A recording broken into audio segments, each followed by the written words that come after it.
This is Ready, Set, Retire. It's covering information regarding your pension plan that we have here.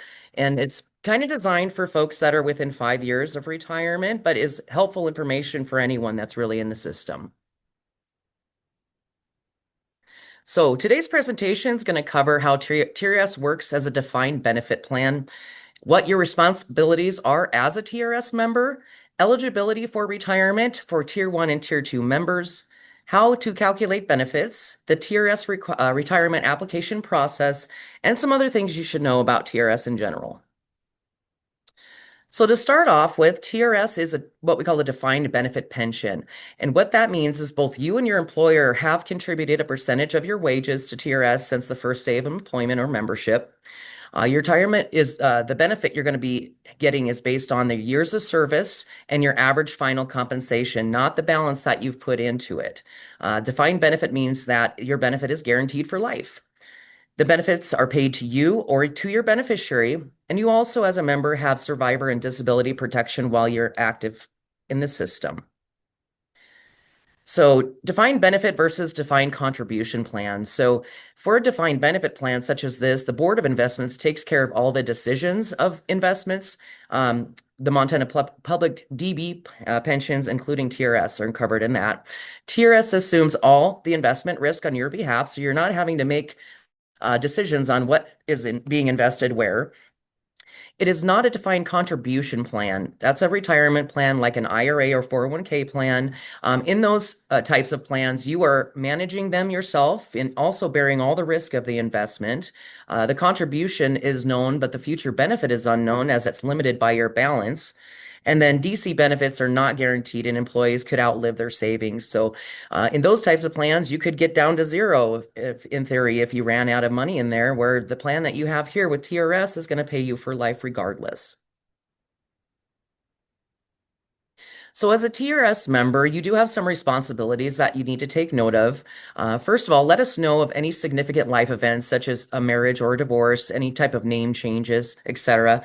You're going to monitor your member contributions and service years. And how to do that would be to read the annual statement of account mailed each fall. That would be a good place to start. But you can also look at that information on your account online as well. You're going to review your beneficiaries and keep them up to date. This is very important to do just in case something were to happen while you're an active member and you pass away. We don't want the wrong or an old beneficiary on your account. That's not who you intend to give things to after you pass away. So you want to make sure you've got the most up-to-date person in that spot for you. And you're going to plan ahead for retirement. It is important to understand that TRS does not begin paying retirement benefits automatically when you stop teaching. You do have to reach out to us. There is a retirement application process with specific requirements. A great tool for you guys to use to take a look and keep track of all your information with TRS is the My TRS Secure Online Member Portal. It's going to allow you to update your mailing address and any other contact information with us as needed. You're going to look at your account balances, your contribution history, and any service purchases that you made would be listed here as well. It also is a great place to review your annual statement. Those get mailed out around September, October of each year. So if you don't remember receiving yours from this last go around, you can view the most recent one there. You also have a benefit estimator you can use to anticipate future retirement benefits if you're vested. And then also you can review and update your beneficiaries there. So if you are not sure who you have on there, this is a great tool to get on there. And then when you're on there, if something needs to change, you can do it right there. So this is what our website looks like. It just recently went through a redesign September of 2025.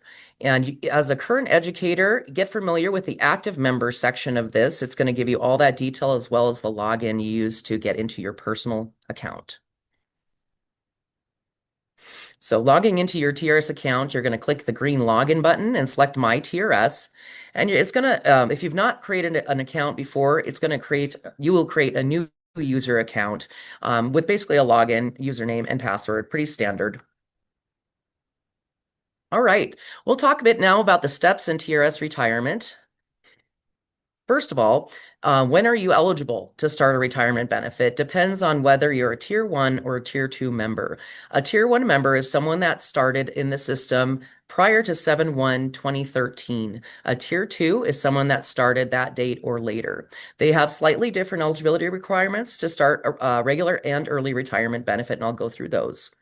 So, as a Tier 1 member, you are eligible for a regular full retirement benefit either at the age of 60, as long as you're vested with 5 years of service, or any age at all, as long as you have 25 full years of service, or any age at all if you have service within 25 fiscal years. So that could mean if you did part-time years and had part-time credit throughout your career, as long as you have some amount of service in 25 individual years, you are still eligible for a full regular retirement benefit to start after that point.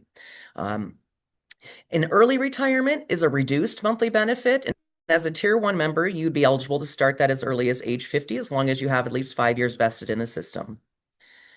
A Tier 2 member, those that started later than the 7/1/13 date, they are eligible to start a regular retirement benefit at the age of 60, as long as they're vested with 5 years, or the age of 55 if they have 30 years of service in this system. They're eligible for early retirement or reduced benefit at the age of 55, as long as they're vested with 5 years of service. Um, one topic that's really good to know is you may be eligible to purchase additional years of service and add that to your plan. You are able to do so only in specific scenarios. Excuse me, some of those common scenarios include purchasing service credit from out of state or private teaching, military service, in-service leave, or break-in service leave. In-service leave would cover if you signed a contract for your position and you were not able to fulfill that and went into a leave without pay status due to like an FMLA reason where you had to not fulfill the contract. You'd be eligible to purchase service up to what your contract was. And break-in service would mean if you left your position completely and then for a few years or so and then returned. For the break-in service, you're eligible for 2 full years total. For the out-of-state and private, it would be 5 years or a combined five altogether. You also can purchase back previously withdrawn service. So if you were active in TRS and then went inactive and decided you wanted to withdraw your account at that time, if you do come back and become active again in the system, you can repurchase that time back if you choose. Another option is if you have any service credit with the Montana PERS system, that's a public employees retirement system, you can transfer service from there to TRS. Note that purchases must be made prior to you terminating employment.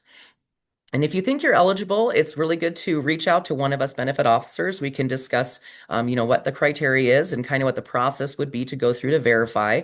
And definitely the earlier you start on this, the less it's going to cost. And so the sooner the better is the word of thumb on that. So we're going to work on kind of a timeline here, talking about some of the steps that you should be at 2 to 3 years out. So right now, 2 to 3 years out, it's a good time to learn about the TRS benefit allowances available to you. You don't need to choose one until you're actually filling out the retirement packet when you're going to retire. And this is also a good period of time where you're going to check your employer's requirements for notifying them your intention to retire. So that usually has in your CBA or collective bargaining master agreement, that usually will outline some of those. Some of your employers may require a certain amount of notice to maybe get not an incentive, but maybe a payout amount of your sick and vacation time. This is also a great period of time where you can get a preliminary estimate of benefits. And there's several ways you can go about doing that. The first is you can use the benefit estimator on the MyTRS site. You can submit a Form 112, a request for estimate of benefits to us, or you can just call us and schedule an appointment or just provide us with some information over the phone, and we can mail it out to you or get together with an appointment and do that estimate in person. Please note before you reach out to us or you look at the benefit estimator, we do need certain pieces of information to create that estimate. And those would be your anticipated retirement month and year, your current annual earnings, and any expected pay raises for future years if you're going to look further out, and then an estimate of your termination pay, which you would ask your employer for. So we'll talk about termination pay a little bit later in the presentation. But just note that if you do want an estimate, it's good to have these things on hand prior to reaching out to us. All right. So one of the pieces that we are going to be using to calculate your retirement benefit is called the AFC, the average final compensation. So if you are a tier one member, the AFC is going to be based on your three highest consecutive years of compensation reported. If you're a tier two member, it's going to be based on the five highest consecutive years of compensation reported. They don't necessarily have to be the last three or five. It usually happens that way. But if your highest ones happen to be in the past years, we're going to grab them from there. One thing to know is there is what we call the 110% cap rule. To prevent intentional salary spiking in those final years, we do have a state law that requires us to cap each AFC year at 110% of the prior year's compensation.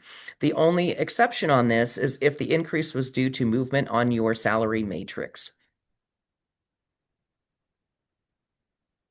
So application of the 110% cap rule, we've got an example here. I will go with here. Usually the common scenario that'll take place when this happens is a member is taking a higher paying position or works for multiple employers or performs additional duties in the years that determine their AFC. So example for this person's final 3 years before retirement, this is a tier one member. They had accepted a higher paying position at another school district, which is what pushed them over into that 110% increase. So it's good to note that we are looking at not just the three highest consecutive, but we're also looking at the fourth year prior to that. And we call it the look back year to apply this 110% cap rule only. And so you can see in this scenario here for this individual's 24, 25, 26 year, their highest salaries fall in those three. We are going to be looking at 2023 and the difference between that year and 2024.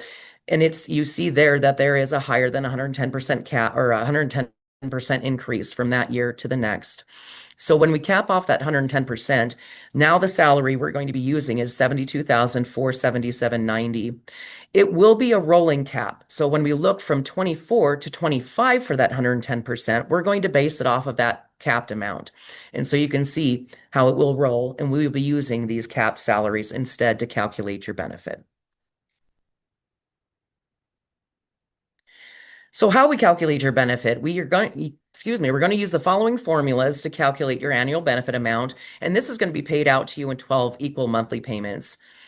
So for tier one and tier two members, it's your years of service multiplied by the AFC and then multiplied by 1.6667%.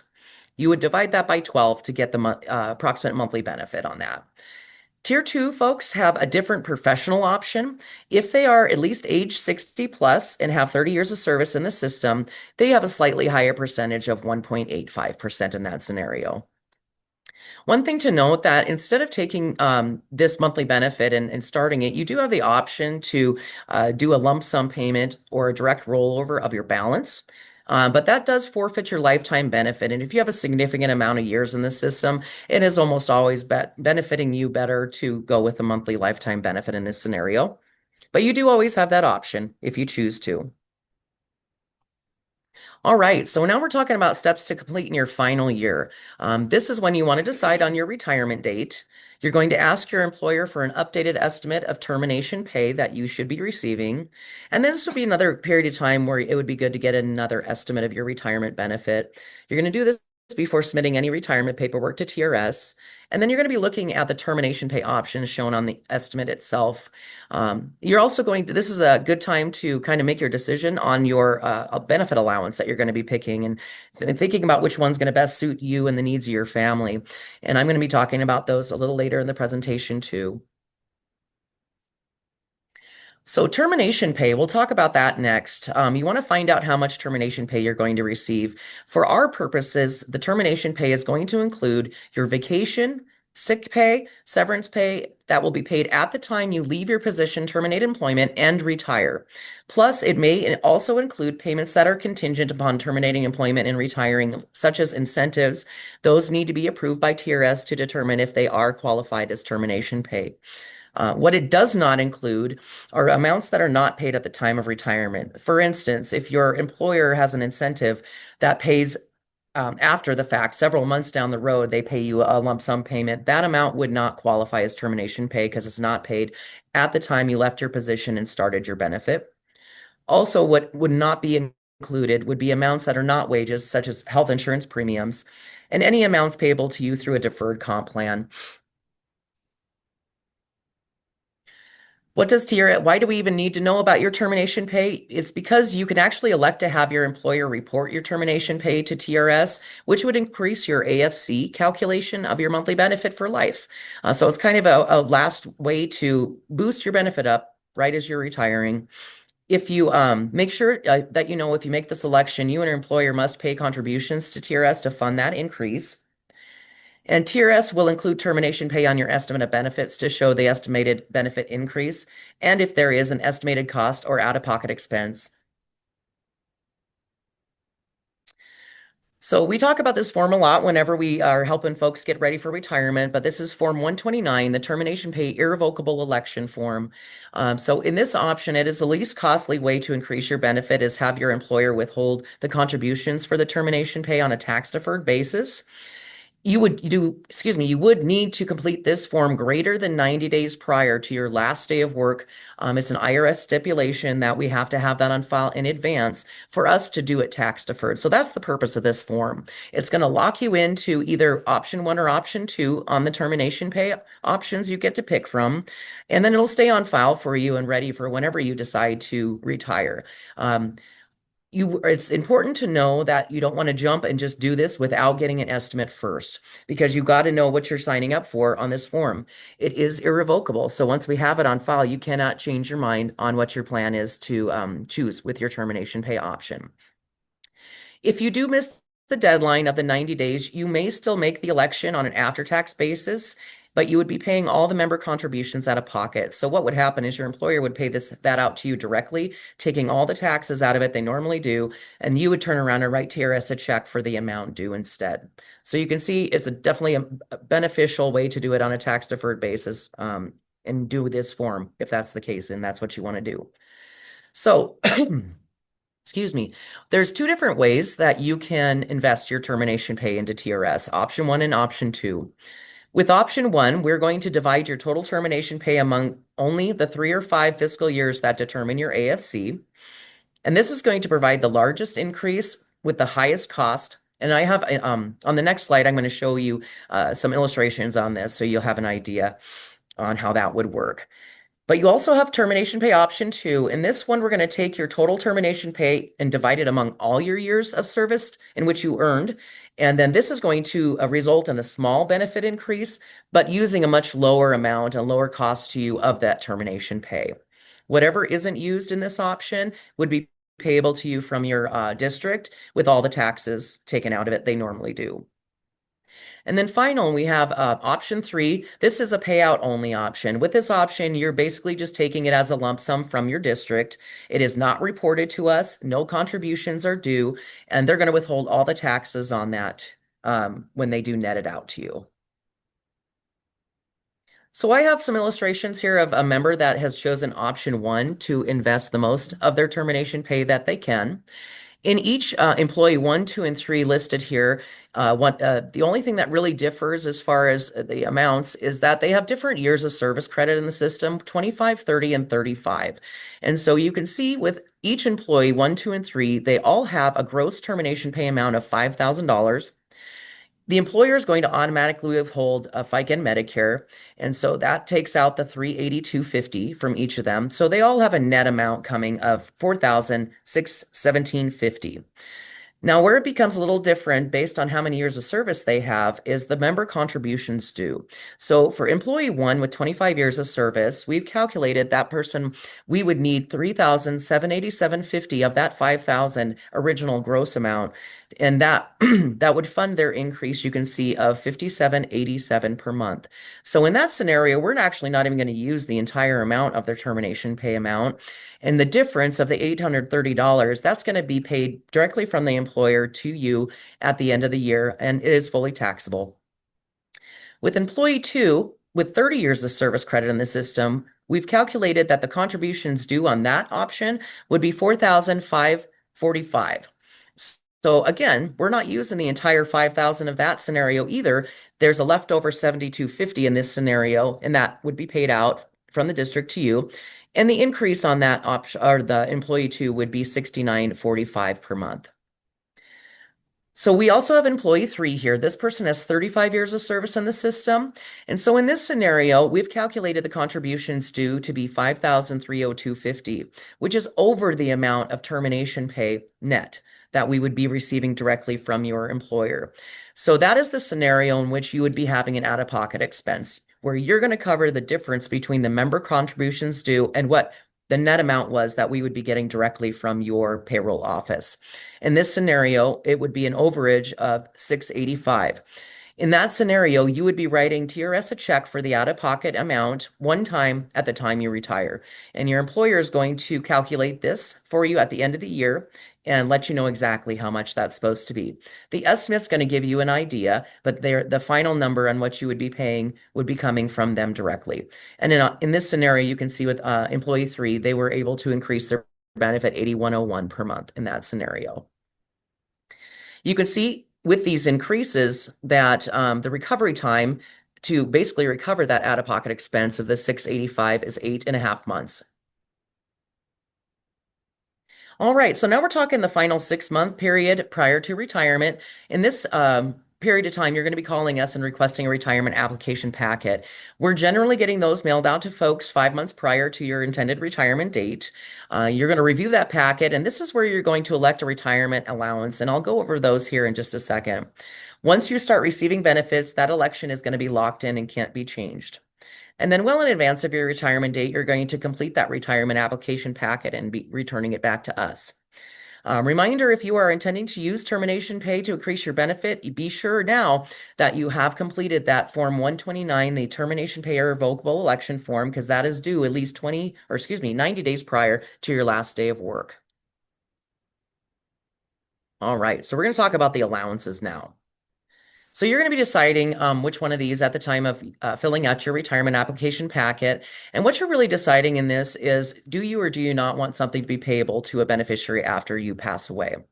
The first allowance option is the normal form. This is intended to pay for your lifetime only. There are no continuing benefits to the survivor, but it also is the largest monthly benefit you can elect in that option.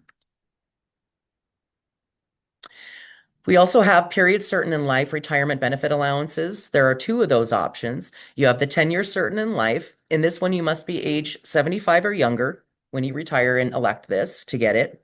This is going to pay benefits for your lifetime, and if you should die within the first 10 years, your survivor receives your benefit for the remainder of the 10-year period. For instance, if you start your retirement benefit, and let's say you lived 8 years into retirement and pass away, your beneficiary is going to receive the same amount you were receiving for the 2 years that remain of that first 10-year period, and then it stops. If you live beyond the 10 years into retirement, you're going to carry on getting your lifetime benefit, but there would be nothing payable to the beneficiary after you pass away. The 20-year certain in life works exactly the same way as the 10, but you must be age 65 or younger to elect this one. And this one is going to pay out to the beneficiary, or guarantee to the beneficiary for the 20 years after you start. So in this scenario, if you passed away, let's say 15 years into retirement, your survivor is going to receive the benefit for the remaining 5 years of that 20-year period. We also have joint and survivor annuity retirement benefit allowances. So these are intended to pay for 2 lifetimes, yours and the remainder, or excuse me, yours and the remainder of your joint annuitants after you have passed away. So there's 3 of these options. You have option A, joint and full to joint annuitant. In this selection, your joint annuitant would receive the same full amount you were receiving for the rest of their life. Option B, which is joint and half to joint annuitant. In this one, they would only receive half of what you were receiving for the rest of their life. And then option C is joint and 2/3. They would receive 2/3 of the amount you were receiving for the rest of their life. So we have what's called the pop-up provision. If something were to happen and your joint annuitant passes away before you, or if you are married and you get a divorce, your benefit may revert to the normal form, the highest monthly benefit allowance option. And within 18 months of the death or divorce, you can choose a new joint annuitant and a different option if you desire, or you can just decide to stay on that normal form benefit for the rest of your life instead. So this next slide here gives you an idea of what our estimates look like if we're generating them for you. The website lays it out similarly if you're using the benefit estimator as well. And I'm not going to go in huge detail on this, but I'll point out a few things that you can take note of. You can see the three highest years' salary that we would be using to calculate your benefit. You can see on the right-hand side how many years of service anticipated for your retirement date up in the upper right-hand corner. The termination pay amount that is used is also listed here. You'll see three columns, option 1, 2, and 3, which represent those three different ways that you can handle that termination pay. Remember that option 1 is putting the most in that you can, option 2 is putting less in, option 3 is not putting any of it in. And so you can follow these columns all the way to the bottom and have a breakdown showing you kind of how much is going to be invested in each option. And also, a good thing to key in on here is it'll show your out-of-pocket expense. So in the scenario that I went over, you can see if there would be any dollar amount listed in there. You can kind of anticipate if you would have one and would need to pay one at the time you retire. Also note about middle of the page, you have the rows here that show, or excuse me, yes, rows that are showing you the allowance options you have to pick from. So by looking down these rows and columns here, you can kind of narrow down based on your termination pay option and your allowance option about what your gross monthly benefit would be looking like. So how do you decide on these things? We can help you prepare for retirement. We can give you all the descriptions that you guys need and answer any questions you have, but we can't help you choose a retirement allowance on your behalf. We aren't financial advisors, so you definitely want to involve your family to decide which option is best to meet your current and future needs. Think if anyone would need or benefit receiving your benefit after you pass away, that would be a good decision to base it off of. And then once you just know that once you begin receiving monthly payments from TRS, you can't choose a different allowance, except in that scenario I talked about where we have the pop-up provision for the joint and survivor annuity allowances. We also recommend that you definitely talk to a tax advisor. TRS benefits are taxable with federal and state taxes. So your estimates are going to show a gross monthly benefit. TRS is going to withhold federal income tax by default. And to have Montana state tax withheld, you must complete a withholding form, and both forms are included in the retirement application packet. Medicare and Social Security taxes do not apply to these benefits because these are not considered wages. These are annuity payments. And you, as the member, are responsible for managing your tax liability. You can change this at any time if you find we're not withholding enough or vice versa. And those forms are available on our website. You can pull them at any time of the year and make any adjustments that you need. And then you can also play around with different withholding scenarios on MyTRS using the benefit estimator tool, and then also after you retire by using the tax withholding tool. So final preparations prior to retirement, you're going to make sure that you've completed and submitted all required application materials to TRS, including the forms that you may require employer's signature. At this point, it is too late now to sign or get TRS Form 129 taken care of because now we're beyond that cutoff date. Make sure if you are purchasing years of service that it gets paid off in this period of time. And then you're going to terminate all TRS reportable positions. So to be eligible to retire, you do have to terminate all TRS reportable employment. And what that means is you must have submitted a letter of resignation. Your employer must certify your termination date, and all your sick and annual leave balances have been paid out to you. Note that if you work for multiple employers that report to TRS, you have to do these steps for each of them. So for instance, if you're a full-time teacher in one district and then you're a coach in another one, you will be required to fully terminate both the full-time teacher and the coach to be eligible to start a retirement benefit. And you will be required to have certain pieces of the application done by both of them as well separately. Your retirement effective date is going to be the first day of the month after your last certified date of termination with all your TRS employers. So as TRS member, how do you attain a retired status?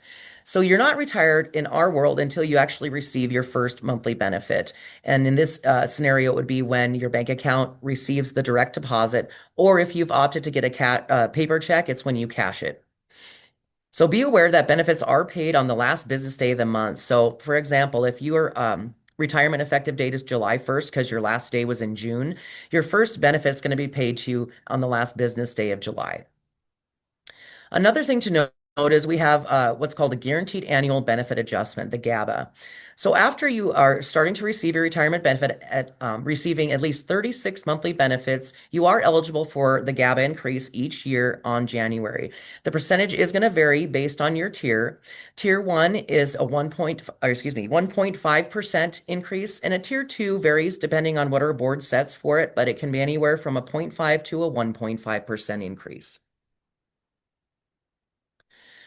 So here are some other things that are good to know. So you are protected with a disability retirement option. You may be eligible to apply for this if you are active, invested in as a TRS member, and you have a disability that's going to prevent you from doing your job, and if it's likely to be permanent. Note that a Tier 2 member who is already eligible for regular retirement may not apply for this disability retirement. Um, The TRS board is going to review all the disability requirement applications, and it goes through an approval process with the board, and they determine if it is qualified to do the disability retirement. And what a disability retirement does is it does get rid of the qualifications for a regular retirement. So say if you were only eligible for an early retirement reduced benefit and you become disabled, we would get rid of the reduction on that in the calculation of your benefit if you could qualify as for disability retirement. Note that this is a completely separate process from Social Security disability, so you would be having to do this separately from that. Also, what you have available is what we call a survivor benefit if you should pass away before you retire. And how it would work is if you are not yet vested when you pass away, meaning you have less than 5 years of service in the system, the option we would do with this is distribute your account balance to your designated beneficiary as a lump sum payment only. However, if you were vested with at least 5 years in and at the time of your death, your beneficiary could choose either a monthly survivor benefit, which would be paid for life, or a lump sum distribution of your account balance instead. In addition to that, if you were an active TRS member within 1 year of your death, we will also pay a one-time $500 death benefit to your designated beneficiary. If you have multiple beneficiaries, it gets divided equally amongst them. And in addition to that, if you have any minor children, we will be paying an extra $200 per month on their behalf to each of your minor children through the month of their 18th birthday. Working after retirement. So, can you work while receiving TRS retirement benefits? You may, first of all, work outside of the Montana public school system without any restriction. But if you are going to return to any position covered by the TRS system, your status as a retiree will depend on full compliance with several requirements and restrictions. So, it's good if you are going back, you should know some of these here just to make sure you're not in violation of those. And a few of those requirements, you must have a break in service. And for example, your employment relationship must be completely severed for at least 120-day calendar days. That's a 120-day break in service. During that 120-day break in service, you may substitute up to 45 days. That is the only exception to that break. Your employment must be reported to TRS on a monthly benefit as a working retiree in this scenario. And then annual earnings are going to be limited to 49% of your AFC. So you'll be able to make up to 49% of your average we use to calculate your benefit, or 49% of the median AFC, whichever ends up being greater. So you'd be able to receive those earnings plus your retirement benefit as long as you don't go over that 49%. So there is really great fact sheets regarding working after retirement available on our website. So if you need to know more details on those scenarios, I urge you to go out there and check them out. This is a very complex topic. So make sure that you do contact us before you agree to provide any services as a retiree in any position covered by our retirement system in any capacity, even as a volunteer, because there are some provisions even for volunteer work. All right, so in this last slide here, I do have all our contact information. Janelle, myself, and Sherry Smith are the folks to reach out to for any questions you have regarding your retirement benefits. to help you put estimates together and really anything else that you're needing help with going forward. You've got our emails and our phone numbers there to reach out to whenever you need to. And we help you along this process all the way up until the point you start receiving a monthly benefit. And so, really, let us know how we can get you there if you're getting close or if you're ready to pull the trigger. And also below there is our the rest of our contact information as well.